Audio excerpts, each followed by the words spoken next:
کچھ شک نہیں کہ انسان کم حوصلہ پیدا ہوا ہے، جب اسے تکلیف پہنچتی ہے تو گھبرا اٹھتا ہے، اور جب ملتا ہے اس کو مال تو بخیل بن جاتا ہے۔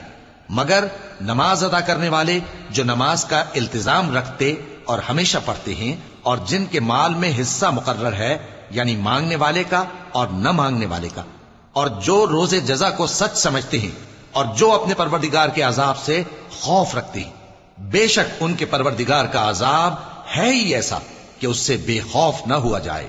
اور جو اپنی شرمگاہوں کی حفاظت کرتے ہیں مگر اپنی بیویوں یا باندیوں سے کہ ان کے پاس جانے میں انہیں کچھ ملامت نہیں، اور جو لوگ ان کے سوا اور طریقے ڈھونڈیں تو وہ حد سے نکل جانے والے ہیں، اور جو اپنی امانتوں اور اپنے عہد و پیمان کا پاس کرتے ہیں، اور جو اپنی گواہیوں پر قائم رہتے ہیں، اور جو اپنی نماز کی پابندی کرتے ہیں، یہی لوگ جنتوں میں عزت و اکرام سے ہوں گے۔ تو اے نبی، ان کافروں کو کیا ہوا ہے کہ تمہاری طرف دوڑے چلے آتے ہیں، دائیں اور بائیں سے گروہ گروہ ہو کر جمع ہوتے جاتے ہیں؟ کیا ان میں سے ہر شخص یہ امید رکھتا ہے کہ نعمت کے باغ میں داخل کیا جائے گا؟ ہرگز نہیں۔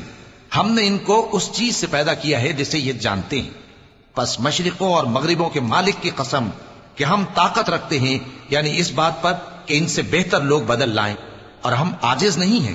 تو اے پیغمبر، ان کو باطل میں پڑے رہنے اور کھیل لینے دو، یہاں تک کہ جس دن کا ان سے وعدہ کیا جاتا ہے وہ ان کے سامنے آ موجود ہو۔ اس دن یہ قبروں سے نکل کر اس طرح دوڑیں گے جیسے کسی مقابلے کے نشان کی طرف دوڑے جا رہی ہوں۔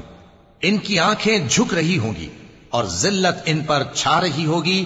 یہی وہ دن ہے جس کا ان سے وعدہ کیا جاتا تھا۔